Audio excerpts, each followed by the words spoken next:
একদিন কলা, নারকেল ও তাল একসাথে বসে বসে গল্প করছিল। তাদের মাঝে তাল বলল, আজ সবাই আমাদের দুঃখের কথা শুনবো। তারপরে সবাই বলল ঠিক আছে। নারিকেল বলল, তা তাল আগে তোর দুঃখের কথা বল, দেখি তোর কত দুঃখ আছে। তখন তাল বলল, আচ্ছা বলছি, মনোযোগ দিয়ে শুন সবাই। তাল বলল, মানুষের মনে একটুও মায়া দয়া নাই রে। মানুষ আমার এমন ভাবে চিপে চিপে খায়, তবুও তাদের মন ভরে না।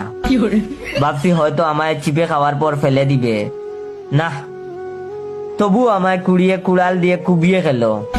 এটা শুনে নারকেল বলল, আর বলিস না, আমায় যে এত দূর থেকে ফেলে দে, আমি গাছ থেকে পড়তেই কোমরের হাড্ডি ভেঙে যায়। এরপরে খান ধরে তুলে নিয়ে আমায় আষাঢ় দিয়ে মাথা ফাটিয়ে খায়। তো এবার কলার পালা।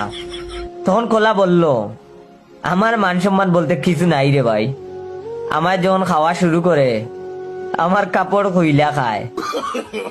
No, no, no, no.